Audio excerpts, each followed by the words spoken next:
Ola, boa tarde a todos e a todas. E benvidos a estas xornadas do ciclo de avances en ciencia e tecnoloxía, neste caso, dende a astrofísica das ondas gravitacionais aos telescopios Cherenkov, medindo o universo máis extremo, organizadas pola Real Academia Galega de Ciencias. Saúdo as persoas que me acompañan na mesa, a don Marcos Míguez González, director do Campus Industrial de Ferrol, a Minia Manteiga Outeiro, coordinadora do curso, e a Ana Ulloa Miguel, tamén coordinadora do curso, ambas catedráticas de astrofísica, e vou non a decir mal, entonces, non sei onde dixen. No, está moi ben. Pero é astrofísica e algo máis? Astronomía e astrofísica. Astronomía e astrofísica. Vale, entonces nada, pois benvidas ás dúas, e, bueno, cedolle agora a palabra a Ana Ulloa Miguel.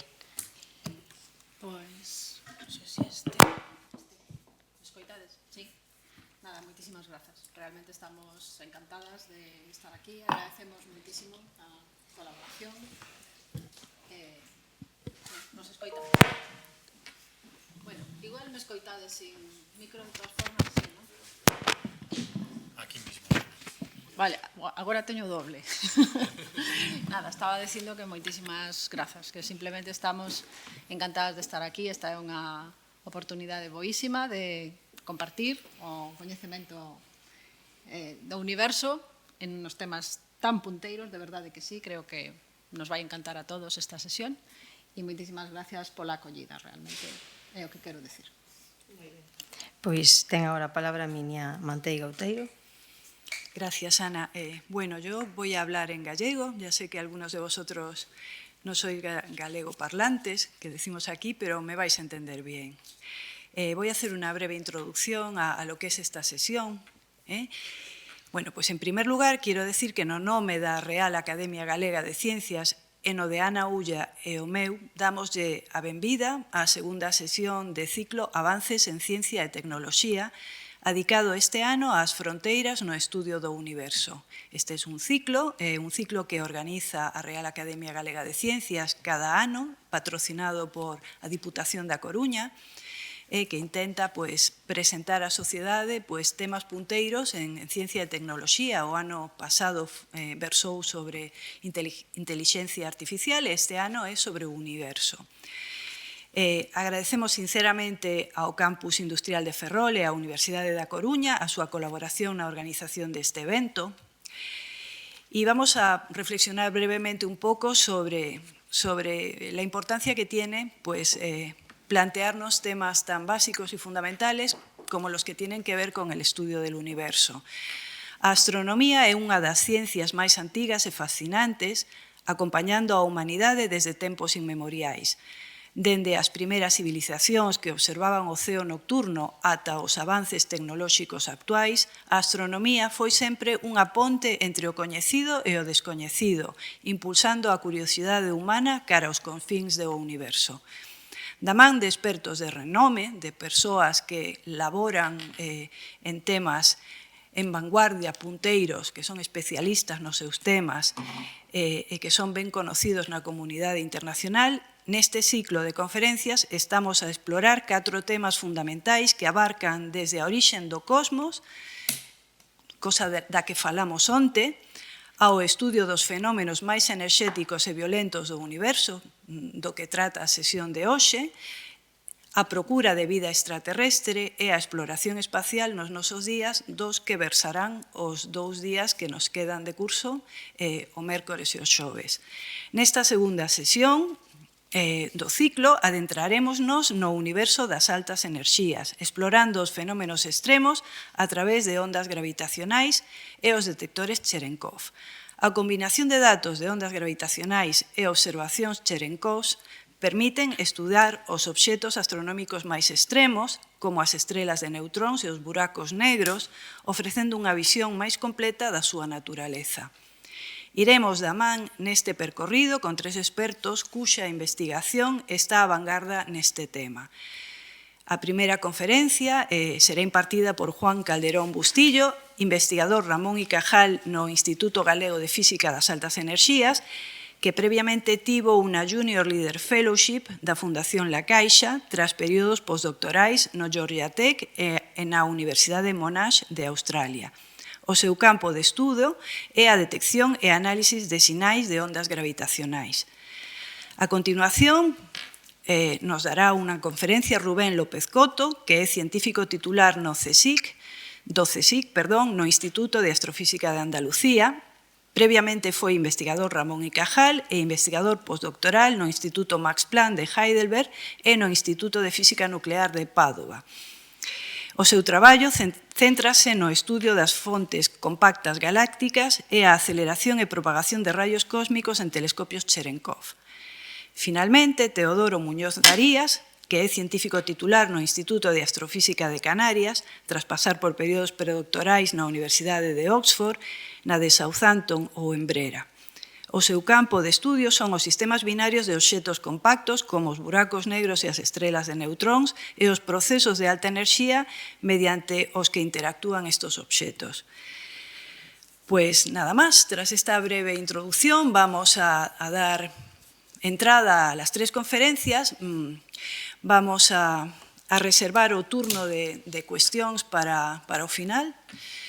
Sabéis que o programa é que terán lugar primeiro as 2 primeiras conferencias, despois habrá un coffee break, un momento para falar e tomar un café ás 7 menos cuarto, e despois será a última conferencia e a partir dese momento abriremos o turno de debate e de cuestións.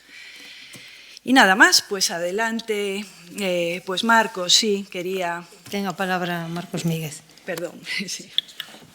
Nada, Sí, moitas así te dejo fuera, Marcos, disculpa. Non pasa nada.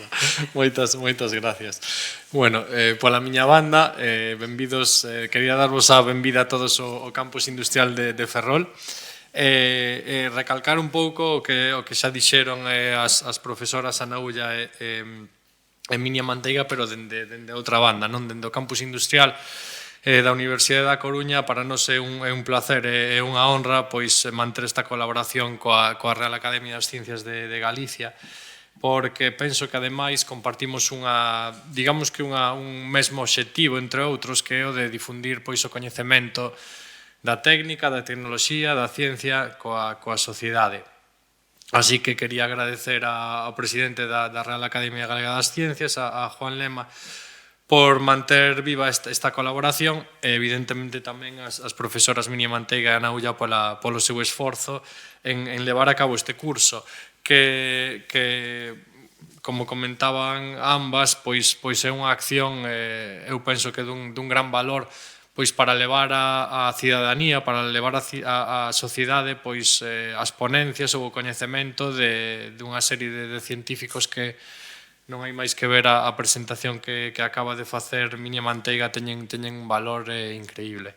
Así que nada máis, pola miña banda recalcar esta benvida, darvos as gracias a todos por estar aquí, tamén as gracias a toda a xente que nos segue de modo remoto, que según nos comentaron as organizadoras, pois é bastante. Dar tamén as gracias aos ponentes, a Juan Calderón, a Rubén López e a Teodoro Muñoz por estar aquí connosco. Nada máis. Bueno, pois antes de dar paso ás conferencias, simplemente unhas breves palabras como vicerreitora do campus. Para min é sempre un placer recibir aquí a Real Academia Galega de Ciencias. Empezamos esta colaboración hai 3 anos, como decía Minia Manteiga, cada ano con unha temática distinta. Xa o simple feito de ter aquí a Minia Manteiga, catedrática da nosa universidade, é un placer, e ainda encima se temos tamén a Ana, catedrática da Universidade de Vigo, pois moito máis. Tamén con estes excelentes poñentes. A verdade é que a min a labor da Real Academia Galega de Ciencia pareceme moi importante, sobre todo porque algo decía ahora mismo en colaboración coas outras universidades do sistema universitario galego, da nosa e das outras 2. Polo tanto, todo o que se faga en colaboración coas outras 2 universidades ten moitísimo valor para nós. E xa ainda encima no noso campus, no campus de Ferrol, que a veces os campus non centrais, que non periféricos, que a min gusta chamarlles non centrais, pois non saen chegar este tipo de iniciativas, iniciativas, o sea que agradecer a Juan Lema, agradecer a Minia pois este esforzo por vir todos os anos a traer o coñecemento ata aquí, porque aínda que non somos máis da liña da enxeñería, robótica, materiais, enxeñería naval offshore e ese tipo de cousas, o coñecemento moi interesante tamén para nós en temas de astrofísica e astronomía, obviamente, aínda que non seña o noso tema directo de investigación. Calquera cousa que se achegue ao noso campus e que permita, ao mellor, crear sinerxias cos nosos investigadores é moi interesante. E tamén, como decía Marcos, permítenos tamén achegarnos á sociedade pois levando ese coñecemento pois a xente de Ferrol neste caso. Bueno, gostaríame facer simplemente unha mención, se me permitides, porque ao mellor pois temos aquí algún profesor do campus e non sei se é do coñecemento. Estamos moi felices e moi agradecidos á Real Academia Galega de Ciencia, que acaba de outorgar o premio á transferencia de tecnoloxía, concretamente a un traballo relacionado con sistemas de refrigeración e calefacción máis ecolóxicos, no que están a participar, ademais do grupo de Tona Señariz, pois algún dos nosos investigadores do campus, como pode ser Sonia Zaragoza, ademais de outros como Álvaro Baliña, etc., que tamén están adscritos no Centro de Investigación en Tecnoloxías Navais Industriais. O sea que, nada, que gracias á Real Academia de Ciencias por este recoñecemento que lle fai aos investigadores da Universidade da Coruña e concretamente aos do noso campus. E nada máis, pois con isto iniciamos as xornadas. Gracias a todos e todas.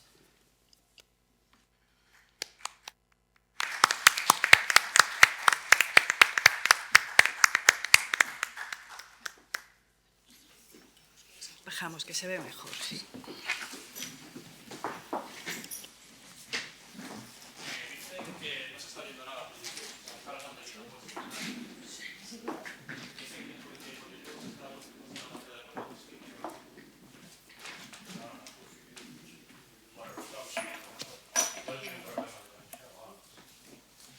Quitamos...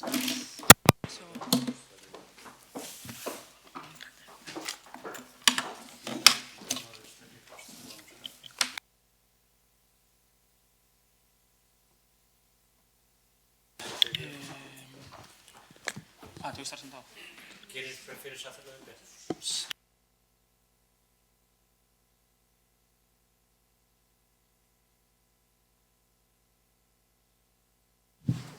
Bueno, pues ya está.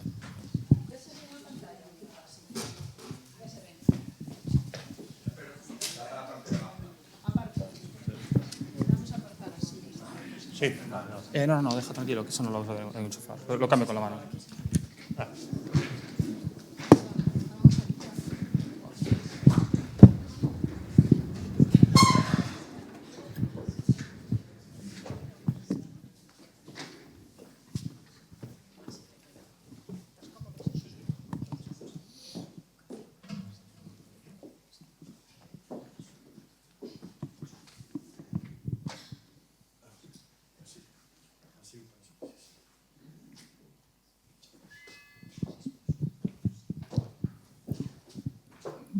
¿Se oye?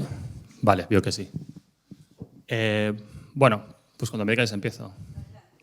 Vale, pues antes que nada, muchísimas gracias a la Real Academia Gallega de Ciencias y sobre todo a Minia personalmente por la invitación para hablar en este evento, que la verdad me hace un montón de ilusión. A muchos colegas se lo comenté que me habían invitado para esto, así que estoy bastante radiante. Entonces, el tema del que voy a hablar es un campo de investigación que hace 10 años ni siquiera existía. Estaba en el ámbito teórico, hasta que hace 10 años por fin conseguimos detectar una de estas ondas gravitacionales y un campo entero de investigación estalló, está creciendo, está todo por hacer y entonces es relativamente fácil y sencillo contribuir mucho a este campo, lo cual es muy poco común. Bueno, voy a empezar hablando de qué no vamos a hablar. Y de lo que no voy a hablar en esta charla es de nada que tenga que ver con luz. Y esto, en principio, pues es un gran dilema porque, como dijo Minia, los humanos llevamos mucho tiempo explorando el espacio desde el principio de los tiempos. Pero siempre lo hemos hecho, hasta hace muy poquito, a base de recopilar, de recoger distintos tipos de luz que proceden de distintas partes del universo. La luz puede ser visible, pero también puede estar en cualquiera de sus otras, digamos, formas, desde las ondas de radio hasta los rayos gamma, pasando por los rayos X, la luz ultravioleta, etcétera, etcétera. Y con esta luz hemos aprendido un montón de cosas del universo, de las cuales voy a hacer unos pocos highlights. La primera es que, bueno, la Tierra no es lo único que habita el universo, existen planetas y estos planetas tienen sus propias lunas. Hemos aprendido que estamos lejos de estar solos en el universo, existen miles de millones de galaxias que contienen sus miles de millones de estrellas. Se están descubriendo en estos días, que tenéis un campo muy, muy bollante, planetas en esas galaxias externas, que eran los que llamamos exoplanetas, y algunos de ellos incluso se está viendo que podrían contener vida, o que tienen condiciones que son compatibles con la vida. Y lo último de lo que voy a mencionar que tenga que ver con luz es lo que yo creo que es para mí mi foto favorita de lo que es el universo, más allá de todo lo que está ahora detectando el telescopio James Webb, que es visualmente increíble. Esto se llama fondo cósmico de microondas y viene a ser una foto del universo cuando era un bebé de 300.000 años, pero un bebé al fin y al cabo. Pero no vamos a hablar de nada de esto, vamos a hablar de algo que podemos llamar universo oscuro. Y vamos a estudiar este universo oscuro con algo que se llaman ondas gravitacionales. Entonces, conviene entender un poco, al fin y al cabo, qué es la gravedad. Aquellos que hayáis dado física en el instituto, habréis estudiado la gravitación de Newton. Según Newton, la gravedad es una fuerza que se ejerce entre dos cuerpos por el hecho de tener una masa. Y con esta teoría, que parece bastante simple, la fórmula, digamos, fundamental es muy, muy simple, se consigue explicar con muchísima precisión toda la dinámica del sistema solar. Podemos lanzar, bueno, no está bien decirlo en esta época, pero misiles a la distancia que queramos, podemos lanzar naves espaciales a Júpiter, podemos hacer todo lo que se nos ocurra. Pero esta teoría a nivel fundamental tenía un par de problemas, casi filosóficos. Lo primero es que veis que por aquí aparecen las masas de los cuerpos que se están atrayendo, su distancia, pero no aparece el tiempo. ¿Esto qué quiere decir? Que según Newton, la gravedad se transmite de modo instantáneo, lo cual da bastantes problemas a nivel filosófico ya en aquella época. La segunda es que si bien nos dice que estos dos cuerpos están ejerciendo una fuerza, no nos dice ni cómo ni por qué, esa fuerza esté ahí y punto. Y eso tiene que ver con el hecho de que tampoco haya una velocidad de transmisión entre los dos cuerpos, de información entre los dos cuerpos según esta fórmula. Entonces, bueno, esto Newton era consciente de ello y bueno, podemos decir que cuando se lo comentaron dijeron, ya lo sé, si tenéis alguna idea mejor, pues me la comentáis. Entonces, se tardaron un par de siglos en que apareciera una nueva idea y la trajo, o digamos que su padre fue pues, el mayor paradigma de trabajador sobrecualificado que podemos imaginar. Sabéis que Newton trabajó en una oficina de patentes, perdón, Einstein trabajó en una oficina de patentes. Bueno, en realidad lo que nos viene a decir Einstein es que si yo ahora quito de aquí todas las sillas, las mesas y me quedo con lo que llamaríamos vacío, ese vacío no es realmente una cosa inerte donde las cosas suceden o los procesos suceden a medida que el tiempo pasa. Realmente ese vacío, conjuntamente con el tiempo, forma algo que llamamos espacio-tiempo, que interactúan el uno con el otro. Y en particular, lo que llamaríamos espacio se curva, adquiere distintas geometrías, es maleable. Y lo que lo malea, lo que lo dobla, lo que lo curva, es la presencia de acumulaciones de materia o de energía, como pueda ser la Tierra. Esto os lo podéis imaginar a efectos prácticos, la manera en la que lo pensamos los físicos, es imaginaos un mantel que lo tenéis pues, cogido por pinzas, y le plantáis una manzana en medio. ¿Qué va a pasar? Os hace un hoyo. Y si ahora ponéis una uva o lo que sea, esa uva se os cae hacia la manzana que pusisteis en el centro del mantel. Pues así es un poco cómo funciona la relatividad general de Einstein. Esto lo resumió un físico muy famoso llamado John Wheeler en una frase que es muy buena para describir esto, que es que la materia le dice al espacio cómo curvarse y el espacio le dice a la materia cómo moverse. Y eso se resume en esto, que parece una ecuación muy, muy simple, donde aquí está la geometría del espacio y aquí está el contenido en materia, pero que en realidad es una auténtica pesadilla de 16 ecuaciones en derivadas parciales altamente acopladas, que muchas veces tienes que recurrir a un ordenador y a meses y meses de tener ese ordenador funcionando para poder resolver algo. Cuando uno hace una teoría física no vale con explicar lo que ya se ve, lo que ya se ha medido, sino que tiene que predecir nuevos efectos que luego se puedan comprobar. Entonces, 3 de las cosas nuevas que predice la teoría de Einstein es que, una, la luz se puede curvar en presencia de masas, de grandes masas, que es algo que en la teoría de Newton no pasaba, porque la luz no tiene masa. Y esto es un efecto que se llama lente gravitacional y es un efecto que se puede detectar a día de hoy y que nosotros con ondas gravitacionales también lo buscamos. Aquí lo que tenéis es una fuente de luz, un rayo está yendo por un lado de una galaxia, otro está yendo por el otro lado de otra galaxia, se curvan esos rayos y acaban dando en el mismo telescopio. Entonces uno vería pues, 2 copias de esta fuente, una a este lado y otra a este lado. Y bueno, si tenéis suerte y conseguís estar en una configuración muy particular, podéis ver 4 copias de la misma fuente. Esto se le llama cruz de Einstein.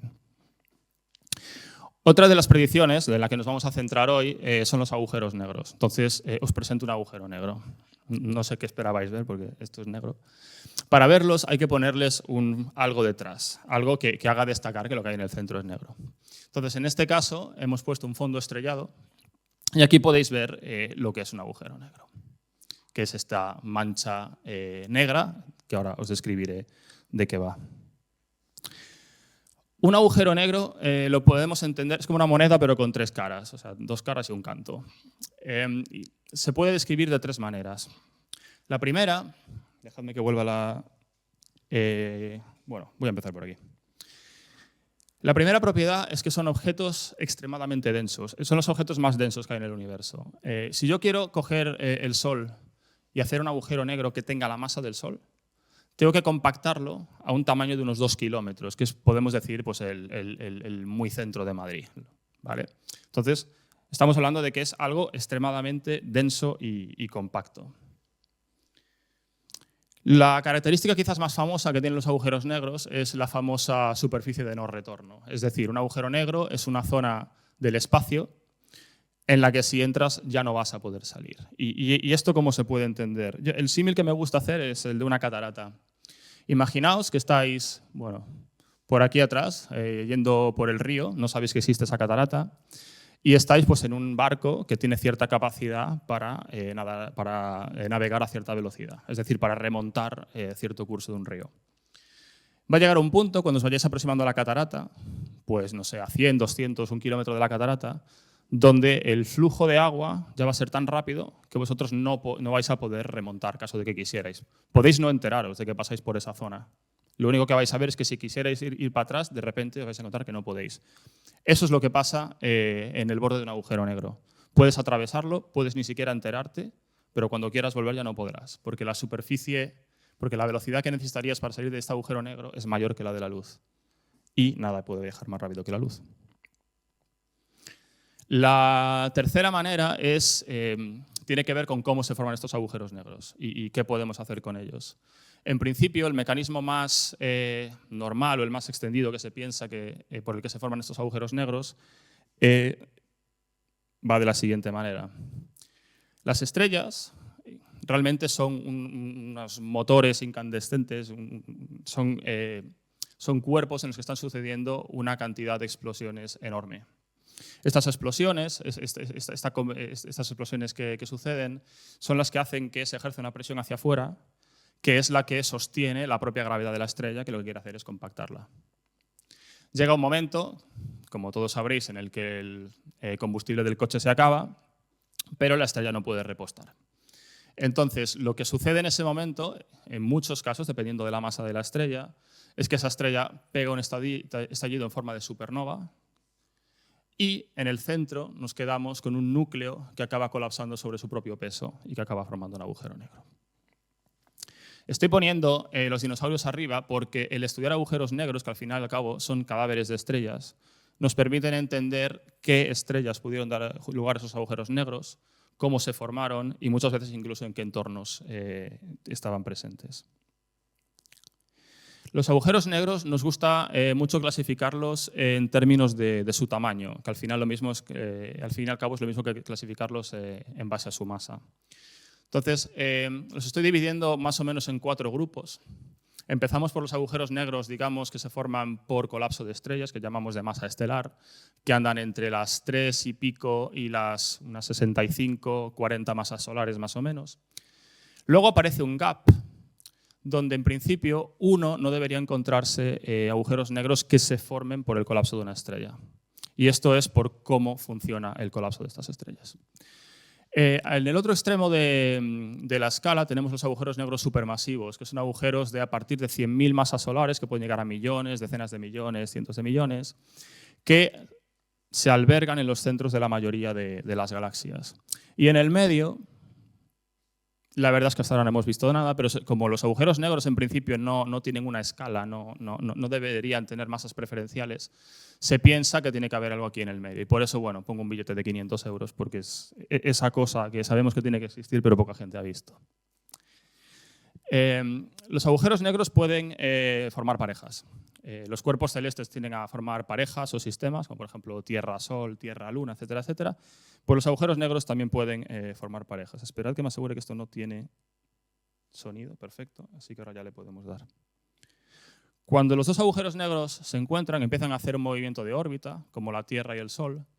El tema es que la Tierra y el Sol están emitiendo ondas gravitacionales a medida que se orbitan, pero son muy pequeñas. Los dos agujeros negros también emiten estas ondas gravitacionales, lo que pasa es que mucho más fuertes.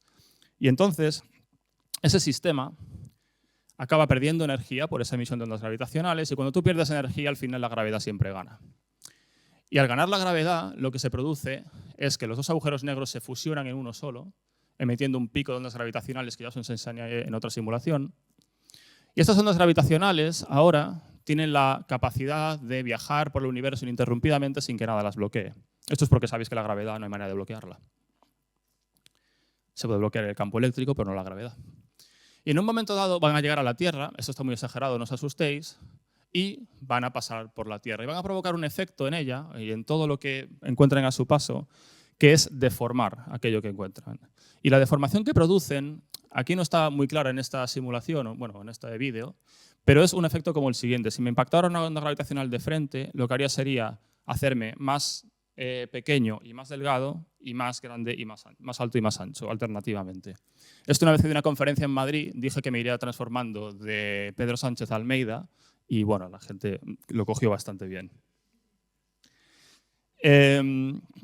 Ahora lo que vais a ver no es un vídeo, bueno, lo de antes no era realmente un vídeo, era una simulación, pero vais a ver otra simulación por ordenador, de esas que os dije que pueden llevar semanas, de dos agujeros negros que tienen, bueno, la masa que tengan, y vais a ver cómo van produciendo ondas. Y aquí abajo vais a ver el tipo de señal que esperamos ver en nuestro detector, que os lo voy a explicar a continuación, así que no os preocupéis mucho de eso. Tenemos otra vez los dos agujeros negros que se están orbitando, emiten ondas gravitacionales y van perdiendo energía. Hay energía que se va yendo del sistema. Se van acercando los agujeros negros, se van acelerando a velocidades que son muy cercanas a la velocidad de la luz, y en un momento dado se van a fundir en uno solo, antes de que acabe el día, espero, y vais a ver un pico enorme de ondas gravitacionales, y al final lo que uno acaba teniendo, aunque no se vea muy bien, es un agujero negro que está altísimamente distorsionado y que se asienta a su forma final, que es pues, una especie de esferoide, emitiendo lo que llamamos una radiación muy característica que se llama de ring down, que se parece mucho a lo que pasa cuando le dais a una campana con un martillo. Es una nota constante que depende del material del que está hecho la campana. En este caso tenemos material de agujero negro. Bueno, os pinto ahora sí la señal que emiten estos bichos, y es una señal que, si os fijáis, va creciendo como función del tiempo, va siendo cada vez más intensa. Eso refleja el hecho de que el campo gravitatorio es cada vez más intenso cuando los dos agujeros negros se acercan. Y además, la frecuencia de la señal va subiendo, es decir, las crestas se van acercando y acercando. Esto tiene que ver con el hecho de que, según se van acercando esos agujeros negros, la velocidad de la órbita aumenta, aumenta y aumenta. Y al final se funden los agujeros negros, tenéis un pico de emisión y luego esa radiación de ring down característica que os comenté antes y que luego os diré para qué sirve. Bueno, en general os he hablado de agujeros negros, pero cualquier tipo de movimiento no muy ordenado, como es mi puño haciendo esto, puede emitir no agujeros negros, sino ondas gravitacionales. El problema es que el espacio-tiempo es extremadamente rígido y provocar una onda que tenga alguna esperanza de ser detectada requiere eventos astrofísicos extremadamente violentos. Estos eventos astrofísicos emiten ondas que bueno, tienen una frecuencia característica, tal y como existe el espectro electromagnético, pues existe el espectro de ondas gravitacionales, y tiene que ver mucho con el tamaño de la cosa que estáis estudiando. Si uno tiene agujeros negros supermasivos, pues va a estar emitiendo ondas de una frecuencia dada que requiere un detector dado para observarlas. Si empezáis a reducir el tamaño de esos agujeros negros a estos de tamaño estelar que estamos viendo más o menos ahora, se emitirá una frecuencia muy curiosa que coincide con aquella que podemos oír y que podemos detectar, no porque suene, sino porque tenemos detectores para ellos, con detectores terrestres. Y si os vais a una estrella de neutrones, al final de la función de una estrella de neutrones, pues necesitaremos detectores que sean capaces de detectar frecuencias muy, muy, muy altas. Por supuesto, existen las supernovas, que son los estallidos que pegan las estrellas al final de sus vidas, o, por supuesto, el propio Big Bang, que es el evento astrofísico pues, más violento que os podéis imaginar. ¿Cómo detectamos ondas gravitacionales? Voy a cambiar esto de mano, que al final uno coge agujetas. ¿Conocéis la aplicación Shazam? ¿Os suena de algo? Bueno, pues imaginaos que estáis en Pelícano, en La Coruña, y está sonando una música que no reconocéis. Entonces, Shazam lo que hace es recoge esta música, lo compara con una base de datos y dice, tac, tac, tac, tac, tac, tac, se me parece a esta, pum. Entonces te dice la que está sonando. Nosotros tenemos un sistema bastante parecido. Tenemos unos teléfonos que miden 4 kilómetros de largo cada uno. Nuestra discoteca es básicamente el universo entero. Y nuestros cantantes son parejas de agujeros negros que según sus propiedades emitirán unas señales u otras. Y con esas señales que podemos nosotros predecir con ordenadores, o bueno, en algunos casos muy particulares a casi papel y mano, pero normalmente con ordenadores, podemos construir bases de datos con las que comparar estas señales e intentar averiguar qué pareja de agujeros negros produjo la señal. Y por supuesto, según vamos acumulando observaciones y observaciones, pues ir entendiendo qué agujeros negros tenemos por ahí, incluso en qué entornos se forman, qué nos dicen acerca de la vida anterior de las estrellas que los formaron, etcétera, etcétera. Os dije que bueno, tenemos teléfonos móviles de 4 kilómetros de longitud. Os voy a explicar cómo funcionan estos teléfonos móviles. Esto es el detector LIGO, que creo que es el que está en Hanford, en Estados Unidos. Dejadme que pare un momento. Y la manera que tenemos de detectar el efecto de una onda gravitacional, que por cierto es ínfimo, o sea, tenemos que detectar movimientos del tamaño de la milésima de un núcleo atómico, lo hacemos por interferometría láser. Y la cosa funciona más o menos así. Tenemos un láser que se divide en dos. Entonces, una rama del láser se ha ido por aquel lado y otra viene por aquí. Llegan a dos espejos y rebotan. Los láseres tienen una propiedad que es que se pueden sumar o restar entre ellos. Cuando no pasa ninguna onda gravitacional, los dos brazos son igual de largos y los dos láseres se matan al llegar aquí y entonces no se ve luz en el output. Cuando pasa una onda gravitacional, va alterando alternativamente, la longitud de los dos brazos y vamos viendo un patrón de luz y no luz. Y esto es lo que nos permite detectar ondas gravitacionales. Este sistema nos permite detectar variaciones de esta longitud del orden de una milésima de un núcleo atómico. Y aquel gusanillo que os enseñaba antes, que representa la emisión de un par de agujeros negros, representa el patrón de luz y no luz que se ve aquí. Bueno, estos detectores LIGO, que están dos en Estados Unidos, en Hanford y en Livingston, en los estados de Washington y de Luisiana, tuvieron dos periodos de observación al principio del siglo y dejaron de observar, quiero recordar que en 2012, sin haber detectado nada. Se hicieron upgrades muy importantes en la sensitividad de esos detectores y empezaron a funcionar en lo que llamamos periodo de ingeniería, sin estar oficialmente funcionando, en septiembre de 2014. Pues durante ese periodo de ingeniería sucedió esto. ¿Esto se va a oír si lo pongo? Tengo que enchufarlo esto por aquí. Sí, pero en YouTube no sé si se va a oír.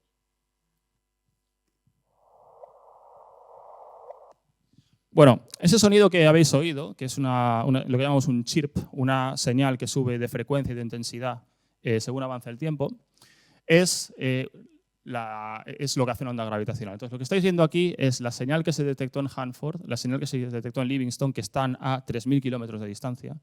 No va a haber dos cosas moviendo el suelo a la vez o provocando movimientos aleatorios en el detector, lo que llamamos ruido, que vayan a provocar dos señales idénticas a 3.000 kilómetros de distancia. Y lo que veis aquí, que luego también os enseñaré en más detalle, es tiempo Y en el caso de esta banana que veis aquí, contrafrecuencia. Entonces, lo que veis aquí sería la nota que está tocando la onda gravitacional. Entonces, esto es el whoop que os comentaba. Bueno, usando ese Shazam que os comentaba y con esas simulaciones tan costosas, podemos comparar esta señal con esas simulaciones y deducir qué fue lo que pasó aquí. Entonces, esta señal se produjo hace 1.300 millones de años. Las ondas gravitacionales nos permiten medir la distancia directamente. Entonces, estaba a 1.300 millones de años luz. Hace 1.300 millones de años, creo que la vida pluricelular empezaba a andar por la Tierra. Aquí se fusionaron dos agujeros negros de 36 y 29 veces la masa del Sol. Es decir, tenéis que coger 36 soles, 29 soles, compactarlos a un radio de unos pocos kilómetros y estamparlos uno contra otro a la velocidad de la luz. Casi a la velocidad de la luz. Esto produce una cantidad de energía en los 0,23 segundos que dura este proceso, que si lo pudierais ver en luz, sería más luminoso que todo el universo visible junto, solo en ese momento. Bueno, esto automáticamente a los 2 años llevó a los, digamos, fundadores o líderes de la colaboración LIGO, en la cual llevo trabajando unos 10 años, a ganar el premio Nobel en 2017. He de decir que aquí falta una cuarta persona, que murió poco antes del anuncio de que se anunciara el Nobel, que es Ron Drever, que seguramente hubiera estado en la lista de premiados.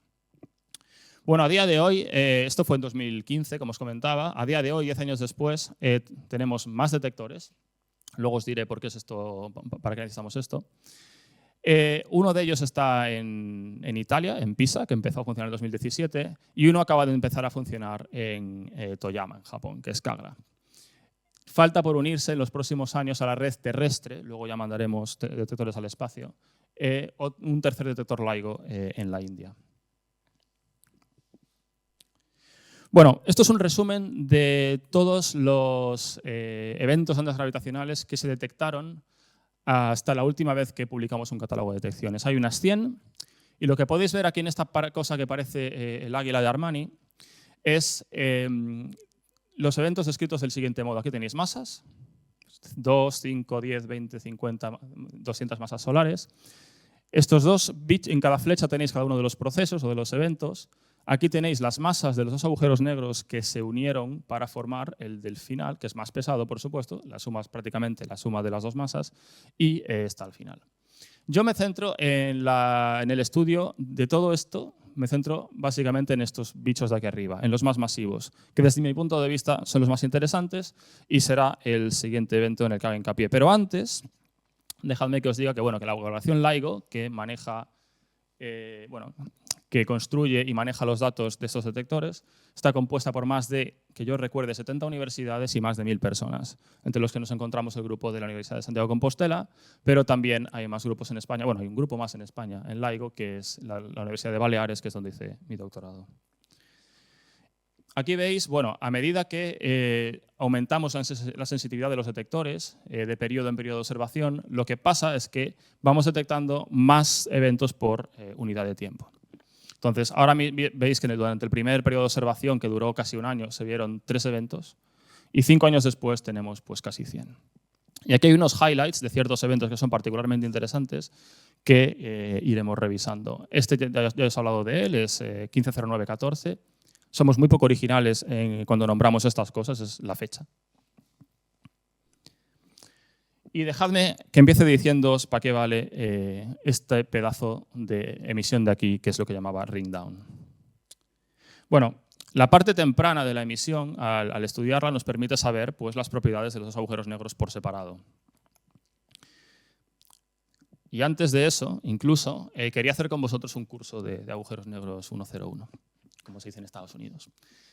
Antes os comenté que estas ondas, que veis aquí, bueno, las señales como función del tiempo, pero también estas bananas que os dicen qué frecuencia tiene la onda en cada momento, casi a ojos permiten identificar qué masa tienen estos bichos, o por lo menos decir si son muy masivos o poco masivos. Y esto es porque la frecuencia bueno, la nota que emiten estos agujeros negros se parece mucho a la nota que emiten los animales, o sea, insectos, cosas agudas, y ballenas, cosas graves. Entonces, ¿eso qué quiere decir? Que si le podéis ver las crestas bien separadas a los eventos, eso va a ser un sistema muy masivo, y si se las veis muy juntitas, eso va a ser un sistema muy ligero. ¿Vale? Entonces, dicho esto, ¿cuáles creéis aquí que son los dos sistemas o el sistema más masivo? No sé, si queréis decir arriba a la izquierda, o el primero, o el cuarto, o no sé, como buenamente podáis. Os doy 10 segundos. Con que acertéis uno de los dos me vale. Primero o último. Vale, si lo recuerdo bien, es que debería sabérmelo, son este y este. Efectivamente. Más me valía. ¿Y los más ligeros? ¿Este? ¿Algún otro? ¿El tercero? Vale, esto es más complicado, pero a ver. Exactamente, estos dos. Aquí hay uno que está tapado que es infinitamente más ligero y del que hablaré luego. Bueno, la emisión del final, este trozo que veis aquí, nos permite deducir las propiedades del agujero negro que se ha formado al final. Y además nos permite testear cosas que suenan tan rimbombantes como si un agujero negro tiene pelo. Entonces diréis, ¿qué puñetas quiere decir eso? Un agujero negro, así de primera, sugiere algo muy complicado y que necesita muchos parámetros para ser explicado, ¿no? Resulta que, según la teoría de Einstein, si tú conoces dos números acerca de un agujero negro, lo conoces todo. Dos agujeros negros que estén a millones de años luz de distancia, que tengan la misma masa y el mismo spin, es decir, que giren igualmente rápido sobre ellos mismos, son el mismo agujero negro, no cambia nada. Y diréis, bueno, ¿y esto qué quiere decir? Bueno, comparadlo con una bañera. Cuando vais a meter una bañera, principalmente os interesa el volumen y la temperatura, ¿no? O sea, queréis estar tapaditos y calentitos. Pero aparte de eso, si yo quiero describir la bañera, puedo llegar a saber la posición y velocidad de todos los millones de partículas que están en esa bañera. Entonces, dos bañeras con el mismo volumen y la misma temperatura, pues tendrán sus partículas cada uno haciendo sus cosas. En el caso de los agujeros negros, no. Ese tipo de estructura interna no existe. Y una manera de verlo tiene que ver con esa emisión que os decía al final. Entonces, cuando uno molesta a un agujero negro, cuando le da un tortazo, o si queréis ver la película hacia atrás, si os imagináis el agujero negro final, cuando uno va al momento en el que están los dos fundiéndose, que lo van a formar, os podéis imaginar que eso es un agujero negro al que habéis molestado. La manera que eso tiene de asentarse otra vez es emitiendo una emisión que se parece mucho, como dije antes, a lo que pasa cuando tocáis una campana. Es una señal de una frecuencia dada y que decaerá en un tiempo que está fijado por el material de esta campana. En el caso de los agujeros negros, podemos decir que está la nota fundamental y luego están los sobretonos, las octavas.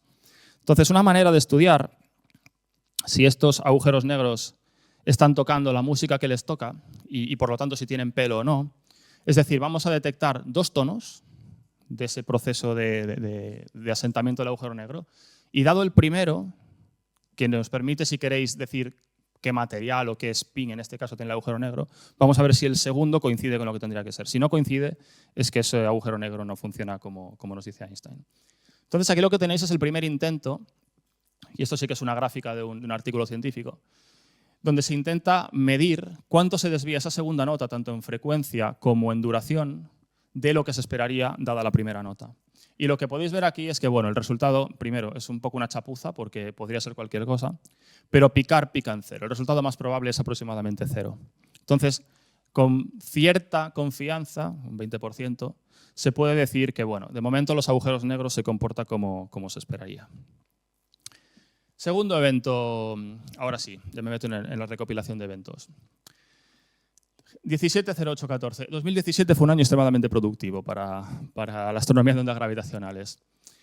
Os dije que empezamos con dos detectores, con Hanford y con Livingston funcionando. Y el problema que tiene eso es que tú vas a poder ver estas señales muy bien y estudiar las masas y todo lo que se te ocurra, los spines y tal, pero te limita mucho a la hora de localizar los eventos en el espacio. Esto es porque la manera que tenemos de localizar los eventos es por triangulación, es como funcionan vuestras orejas. Tenéis un sonido, tarda cierto, veis que llega a una oreja cierto tiempo antes que a la otra y eso le permite al cerebro decir de dónde viene. Claro, cuantas más orejas, mejor voy a localizar las cosas. Entonces, estos 3-4 eventos que veis aquí son los primeros 4 eventos que se detectaron sin el detector Virgo. Y veis que, bueno, la posible posición en el cielo son enormes. Si tú quieres decirle a un astrónomo que tiene un telescopio que tiene que apuntar, oye, ahora vete a buscar este evento, pues estás un poco fastidiado. Sin embargo, este evento de aquí fue el primero que conseguimos detectarlo con Virgo, el primero para el cual Virgo estaba funcionando. Y esto lo que hace es reducir dramáticamente la región del espacio en el que dices del que dices que puede venir esta onda. Y eso permite automáticamente a los astrónomos que manejan telescopios de luz apuntar bastante bien estos eventos para ver si hay algo más ahí. Vale, volvemos al curso de ondas gravitacionales. ¿Os acordáis de lo que hablamos de las masas y de la separación de los picos y hasta de la longitud de la onda, ¿no? ¿Qué hacemos con esto? A esto no se le ve el gusanillo que viene al principio y además estos picos se separan perfectamente. Bueno, esta onda, se me hace rarísimo decir esto en castellano, GV190521, se detectó el 21 de mayo del 19, fue una onda que este Shazam que os comentaba se la perdió. Esto lo detectó otro sistema. Y se la perdió porque no había nada en nuestro banco de datos que fuera demasiado similar a esto, por lo menos en el que usamos para buscar señales. Luego ya hacemos análisis más detallados donde sí usas simulaciones o bancos de datos que se parecen a esto. Este análisis, que bueno, tuve la suerte de poder más o menos liderarlo yo dentro del LIGO, había una persona que estaba a cargo, se mudó, mandó un email, llegó en horario australiano, que yo estaba allí y dije, para adentro. Y luego media Europa, pues, acordándose de mi familia, pero bueno. Esta onda, una vez la estudias, deduces una cosa, que es que esto tiene que ser muy masivo. Y lo sabes por dos cosas. Primero, porque se separan muy bien aquí las señales en la zona en la que estás viendo la fusión y el ring down. Y además, esto está emitiendo una nota tan grave que la parte más grave de la música que está tocando esto ni siquiera la ves. Se la está comiendo ya el ruido del detector. Es una nota demasiado grave para que estos oídos que tenemos la oigan. Esa es la versión 1. La versión 2 es que puede que aquí no hubiera ni danza inicial ni nada y que fueran estos dos agujeros negros que venían en línea recta o muy alineados, se estampan de golpe y ves este tipo de señal. Pero bueno, cuando asumes que aquí lo que hubo fue un choque circular y que estás viendo el final, y básicamente bajo todo análisis que se haya hecho, deduces dos propiedades que son alucinantes. Aquí tenéis, segunda gráfica de artículo, lo que son la probabilidad, la distribución de probabilidad para cada una de las dos masas, para la grande y para la pequeña, que la pequeña también es enorme. La primera conclusión chula de esto, si sumáis cualquier número que esté en este cuadro, siempre os da más de 100 masas solares. Y este es el límite que nosotros estábamos poniendo para esos billetes de 500 euros de los que os hablaba antes. Este es el primer agujero negro que se ha visto, el resultante de la fusión de estos dos, que es un agujero negro de masa intermedia. Y esto es muy importante porque nos permite empezar a vislumbrar cómo se puede pasar de los agujeros aquellos de masa estelar pequeñitos a los supermasivos, a base de ir formando pues, muñecas rusas, a base de lo que llamamos fusiones jerárquicas. Se funden dos, resulta uno, se vuelve a fundir con otro, etcétera, etcétera. Eso os diré ahora que tiene un problema. La segunda, que es un quebradero de cabeza bastante importante, es que el agujero negro más grande de estos dos está perfectamente encuadrado donde os decía que no puede haber agujeros negros que se formen por colapso de estrella. Entonces uno va y dice, bueno, fácil, fácil, en la siguiente slide.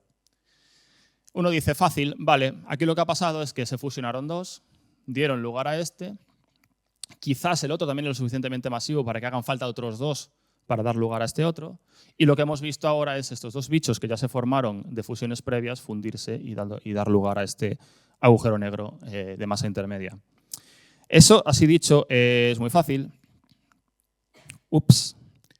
pero tiene un problemilla. Tiene un problemilla que es que cuando dos agujeros negros se unen, emiten una emisión gravitacional, unas ondas que no son simétricas. Se emiten más en una dirección que en otras, porque normalmente los sistemas son asimétricos.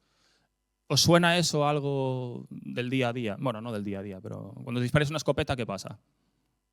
Os pega contra el hombro.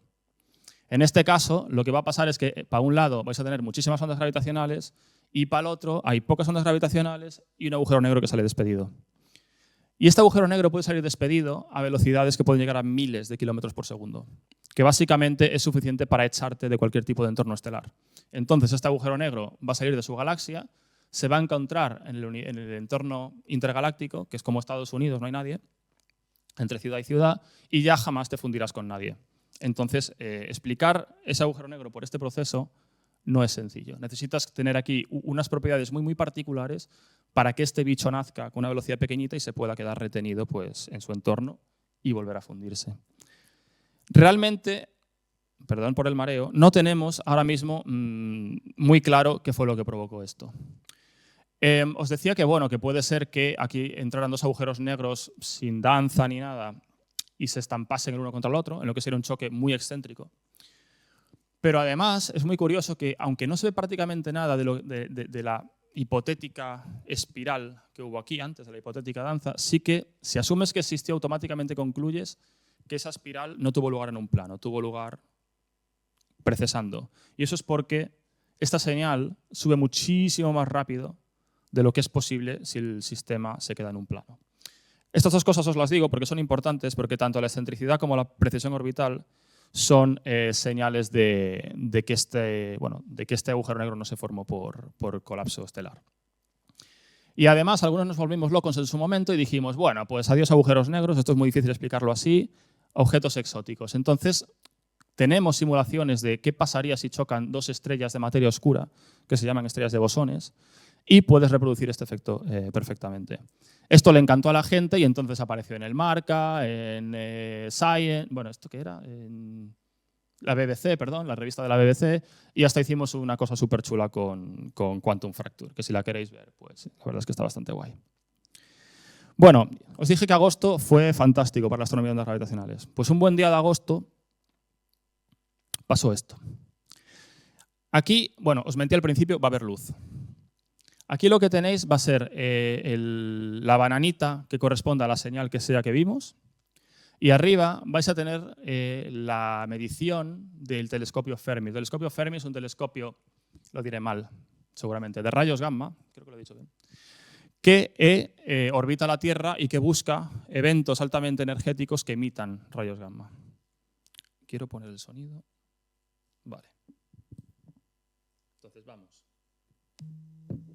Esto que oís es la onda, ¿vale? Entonces, bueno, van alargando. Y ahora. Esta especie de coña que acabáis de oír realmente convierte este evento en el nacimiento de lo que llamamos la astronomía de multimensajeros. Porque es la primera vez que se ve un evento tanto en ondas gravitacionales como en luz. Y si hay luz, si hay emisión electromagnética, quiere decir que esto no eran agujeros negros. Aquí al menos había una estrella de neutrones. Entonces creemos que esto fue la fusión de dos estrellas de neutrones que puede emitir, porque hay materia que va a estar extremadamente densa e incandescente, radiación de alta energía, y este pico de alta energía se observó 2 segundos después del pico de ondas gravitacionales. La localización en el cielo de este evento es extraordinariamente buena porque la señal es extremadamente larga y además se puede medir muy bien la distancia. Son lo que se llaman 40 megaparsecs que intenté traducir el otro día a distancia de la Tierra al Sol, creo que es algo así como entre 1 y 10 billones europeos con 12 ceros de veces la distancia al Sol. Entonces, habiendo una localización tan buena, lo que uno hace es decir, vale, gente que usa telescopios, rastread esta parte del cielo que queremos ver todo lo que haya que ver de aquí, desde la onda de radio hasta el rayo gamma, todo lo que se os ocurra. Entonces la gente coge, empieza el rush de intentar detectar esto. Esto es como cuando viene un famoso a un sitio y todos los paparazzis empiezan a querer ponerse el primero. Y el telescopio SWOPE, que es un telescopio óptico, identificó una galaxia de todas las múltiples que se podían encontrar en ese parche del cielo, que es NGC 4993, y tomó la siguiente foto. Esto es una imagen de esa galaxia, o de ese trozo del cielo, antes de que se produjera el evento, unos meses antes, y esto es 11 horas después. Veis que el único punto, creedme, que está aquí, que no está aquí, es esto de aquí. Y esto es la contrapartida electromagnética en el visible de 170817, que es la estrella de neutrones. Lo que vais a ver ahora es ese punto aparecer aquí y a la derecha vais a ver el espectro de la emisión. El espectro de la emisión va a ir decreciendo y va a ir pasando del azul, lo más energético, al rojo, lo menos energético, a medida que avance el tiempo. Entonces, aquí vais a ver aparecer el punto azul, le he dado, ¿verdad? Y ahora la señal empieza en el azul y va pasando al rojo, se va volviendo roja. Este punto se va apagando a medida que el espectro se vuelve rojo y llega a un punto al cabo de unos entre 9 y 11 días que ya la señal es demasiado débil como para poder verla. ¿Y qué es lo que está emitiendo toda esta luz? Bueno, hay 3 tipos de señales básicas que vimos de este evento. La primera es lo que llamamos el gamma ray burst, la explosión de rayos gamma. La explosión de rayos gamma no es más que una emisión de fotones de altísima energía que aparecen canalizados por unos campos magnéticos tremendamente potentes que hay aquí y salen disparadas hacia arriba y hacia abajo del sistema. Conjuntamente con esta emisión, aquí lo que tenéis es una serie de neutrones, al fin y al caso es algo extremadamente denso, que tiene la materia prácticamente descompuesta en sus elementos más fundamentales, neutrones. Y es tan denso que una cucharadita de café de esto pesa, creo que son 1000 millones de toneladas. Entonces, lo que va a pasar es que va a haber un montón de reacciones, de interacciones aquí, y va a salir despedida un montón de materia al universo. Este material es extremadamente radioactivo y va a empezar a decaer. Y a medida que decaiga, va a dar lugar a esa luz que vistes antes, que es lo que conocemos la kilonova. Aquí, no sé cuántos tenéis oro en un anillo de oro o algo así. Aquí es donde pensamos que se forman esos elementos más pesados que el hierro, que son el oro, el platino, etcétera, etcétera. Entonces, si tenéis uno, que sepáis que estáis más o menos conectados con las estrellas de neutrones. Lo último que se ve aquí es esto que se llama aquí el jet o el shock, que es el efecto de los rayos gamma, de esta explosión de rayos gamma, al ya empezar a interaccionar con el medio interestelar. Entonces, esto lo vais a ver aquí resumido en una simulación, más bien en un vídeo, donde tenéis las 2 estrellas de neutrones que están orbitándose la una a la otra hasta que choquen dentro de unas 5 órbitas o algo así. Automáticamente vais a ver los jets emitiéndose, la kilonova formándose aquí y luego esa mancha azul que salió por arriba, que es el jet, interaccionando con el medio estelar, que es lo que llamamos el afterglow. Bueno, cuando hay luz y cuando hay ondas gravitacionales en un evento podemos hacer millones de cosas. Este es el evento más estudiado de la historia de la astrofísica. Van 7 años que se detectó, tiene 10.000 citas. Hay 10.000 trabajos que han citado esto. La primera, podemos estudiar la velocidad de las ondas gravitacionales. Tenemos luz, que sabemos cómo de rápida es. Tenemos ondas gravitacionales. Sabemos a qué distancia está el evento. Y sabemos que llegaron con un retraso las 2 señales como mucho de 2 segundos. Entonces, si al hacer toda esta cantidad de kilómetros uno tarda como mucho 2 segundos más que el otro, básicamente puedes decir que efectivamente las ondas gravitacionales tienen la velocidad de la luz con una precisión de 10 a la menos 15, creo, que es lo que predice la relatividad general. Y el último evento del que os quiero hablar es un evento que normalmente la gente no destaca, pero que a mí me parece uno de los más interesantes. Es la primera fusión de agujeros negros de distinta masa que detectamos, donde podemos decir conclusivamente que uno es más grande que el otro. ¿Y esto por qué es importante? Realmente podéis imaginaros un par de agujeros negros como una orquesta que está tocando una sinfonía o lo que sea.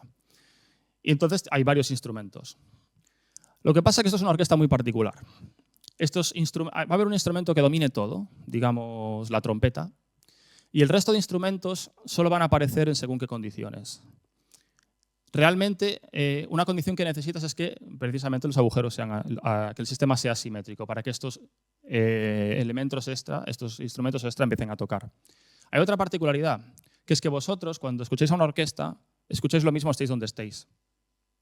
Sin embargo, aquí no. Dependiendo de dónde estéis, vais a ver una combinación de instrumentos u otra.